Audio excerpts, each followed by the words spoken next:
പ്രവാസികൾക്കും വിനോദസഞ്ചാരികൾക്കും നിക്ഷേപകർക്കും ഒരുപോലെ നിർണായകമായ വലിയ മാറ്റങ്ങളാണ് യുഎഇയുടെ വിസ പ്രവേശന താമസ പെർമിറ്റ് സംവിധാനങ്ങളിൽ നടപ്പിലായിരിക്കുന്നത്.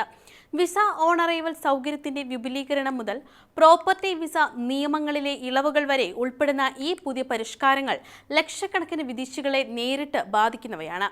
പ്രത്യേകിച്ച് യുഎഇയിലേക്ക് ജോലി, ബിസിനസ്, നിക്ഷേപം, പഠനം, വിനോദസഞ്ചാരം എന്നിവ ലക്ഷ്യമിട്ട് പോകുന്ന മലയാളികൾ ഉൾപ്പെടെയുള്ള ഇന്ത്യൻ പ്രവാസികൾ ഈ മാറ്റങ്ങൾ കൃത്യമായി മനസ്സിലാക്കേണ്ടതുണ്ട്. എന്തൊക്കെയാണ് പുതിയ മാറ്റങ്ങൾ? ആർക്കൊക്കെയാണ് ഇതിന്റെ ഗുണം ലഭിക്കുക? ഇനി യുഎഇയിലേക്ക് പോകുന്നവരുടെ യാത്ര എങ്ങനെ കൂടുതൽ എളുപ്പമാകും? വിശദമായി പരിശോധിക്കാം. നമസ്കാരം, ഞാൻ ആരതി. വിസ ഓൺ അറൈവൽ നിയമം.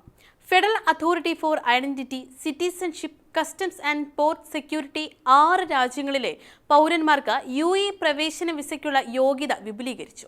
14 ദിവസത്തെയും 60 ദിവസത്തെയും വിസയിലാണ് മാറ്റം കൊണ്ടുവന്നത്.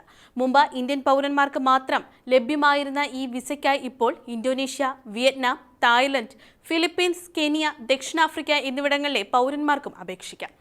താമസത്തിന് യോഗ്യതയുള്ള രാജ്യങ്ങളുടെ പട്ടികയും ICP വിപുലീകരിച്ചു. USA, UK, യൂറോപ്യൻ യൂണിയൻ അംഗരാജ്യങ്ങൾ എന്നിവയ്ക്ക് പുറമെ സിംഗപ്പൂർ, ജപ്പാൻ, ദക്ഷിണ കൊറിയ, ഓസ്ട്രേലിയ, ന്യൂസിലാൻഡ്, കാനഡ എന്നിവിടങ്ങളിൽ റെസിഡൻസി ഉള്ളവർക്കും ഇപ്പോൾ അപേക്ഷിക്കാം. Dubai tourist visa. ദുബായിലേക്ക് യാത്ര ചെയ്യാനിരിക്കുന്ന വിനോദസഞ്ചാരികൾക്ക് സിംഗിൾ എൻട്രി ടൂറിസ്റ്റ് വിസയ്ക്ക് 48 മണിക്കൂറിനുള്ളിൽ അംഗീകാരം ലഭിക്കും. 30 മുതൽ 60 ദിവസം വരെയാണ് വിസയുടെ കാലാവധി. അംഗീകൃത ടൂറിസം ഓഫീസുകൾ വഴി അപേക്ഷിക്കുന്നവർക്ക് ടൂറിസ്റ്റ് വിസകൾ ലഭ്യമാകുമെന്ന് general directorate of identity and foreigners affairs Dubai അറിയിച്ചിട്ടുണ്ട്. 2 വർഷ റെസിഡൻസി വിസ നിയമം. 2 വർഷത്തെ പ്രോപ്പർട്ടി ലിങ്ക്ഡ് റെസിഡൻസി പെർമിറ്റ് അനുവദിക്കുന്നതിനുള്ള പുതുക്കിയ വ്യവസ്ഥകൾ പ്രകാരം വ്യക്തിഗത നിക്ഷേപകർക്ക് ഏറ്റവും കുറഞ്ഞ പ്രോപ്പർട്ടി മൂല്യം 7,50,000 ദിർഹം എന്ന നിബന്ധന നീക്കം ചെയ്തു. എന്നാൽ അപേക്ഷകൻ സ്വത്തിന്റെ ഏക ഉടമയായിരിക്കണം. സ്വത്ത് സംയുക്ത ഉടമസ്ഥതയിൽ ആണെങ്കിൽ ഉടമസ്ഥാവകാശം തുല്യമായി വിഭജിക്കപ്പെട്ടാലും റെസിഡൻസി വിസയ്ക്ക് അപേക്ഷിക്കാൻ യോഗ്യത നേടുന്നതിന് ഓരോ നിക്ഷേപകനും കുറഞ്ഞത് 4 ലക്ഷം ദിർഹത്തിന്റെ ഓഹരി ഉണ്ടായിരിക്കണം. താൽക്കാലിക ഓവർസ്റ്റേ പിഴ ഇളവ്. പ്രാദേശിക വ്യോമാതിർത്തി അടച്ചിടലുകളും വിമാന തടസ്സങ്ങളും കാരണം ഓവർസ്റ്റേ പിഴകളിൽ നിന്ന് ഒഴിവാക്കപ്പെട്ട സന്ദർശകർക്ക് ICP 30 ദിവസത്തെ ഇളവ് പ്രഖ്യാപിച്ചു. അസാധാരണമായ സാഹചര്യങ്ങൾ അവസാനിച്ചതിനാൽ അധികമായി തങ്ങിയവർ ജൂലൈ 9 മുമ്പ് അവരുടെ വിസ സ്റ്റാറ്റസ് ശരിയായിരിക്കുകയോ UAE വിടുകയോ ചെയ്യണമെന്നാണ് നിർദ്ദേശം. Smart medical visa. ചികിത്സയ്ക്കായി എമിറേറ്റിലേക്ക് പോകുന്ന രോഗികൾക്ക് സ്മാർട്ട് മെഡിക്കൽ വിസയും കൂടുതൽ തടസ്സമില്ലാത്ത സേവനങ്ങളും ലഭ്യമാകും. Dubai general directorate of identity and foreigners അഫയേഴ്സും ദുബായ് ഹെൽത്ത് അതോറിറ്റിയും ഒപ്പുവെച്ച പുതിയ കരാർ പ്രകാരമാണ് പ്രഖ്യാപനം.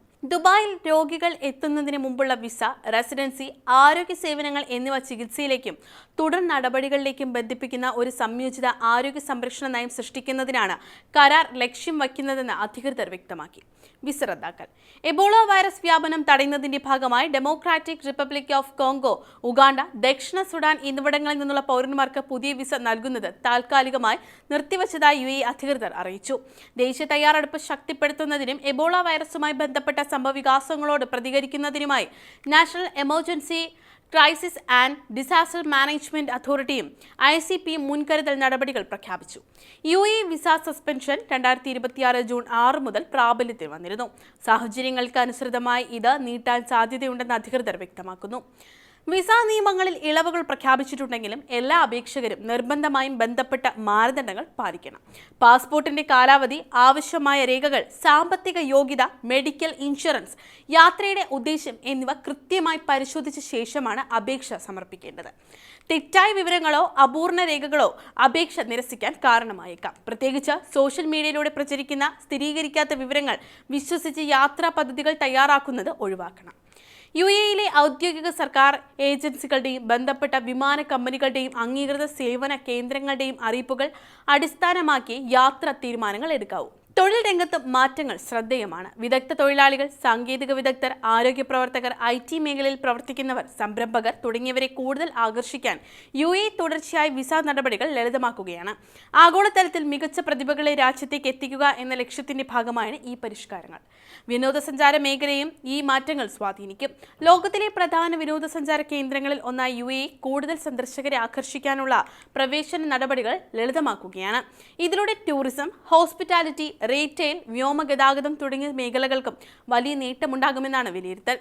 ലക്ഷക്കണക്കിന് ഇന്ത്യൻ പ്രവാസികൾ താമസിക്കുകയും ജോലി ചെയ്യുകയും ചെയ്യുന്ന രാജ്യമെന്ന നിലയിൽ ഈ മാറ്റങ്ങൾ ഇന്ത്യക്കാർക്കും പ്രത്യേകിച്ചും മലയാളികൾക്കും ഏറെ പ്രാധാന്യമുള്ളതാണ്. എന്നാൽ പുതിയ ആനുകൂല്യങ്ങൾ പ്രയോജനപ്പെടുത്തുന്നതിന് മുമ്പ് ഏറ്റവും പുതിയ ഔദ്യോഗിക മാർഗനിർദ്ദേശങ്ങൾ പരിശോധിക്കുകയും സ്വന്തം യാത്രാ വിഭാഗത്തിന് ബാധകമായ വ്യവസ്ഥകൾ കൃത്യമായി മനസ്സിലാക്കുകയും ചെയ്യേണ്ടത് അത്യന്താപേക്ഷിതമാണ്. ഇനി വരും മാസങ്ങളിൽ ഈ പുതിയ വിസ പരിഷ്കാരങ്ങൾ യുടെ സമ്പദ് വ്യവസ്ഥയിലും ടൂറിസം മേഖലയിലും പ്രവാസി സമൂഹത്തിനും എന്തെല്ലാം മാറ്റങ്ങൾ സൃഷ്ടിക്കുമെന്നതാണ് എല്ലാവരും ഉറ്റുനോക്കുന്നത്.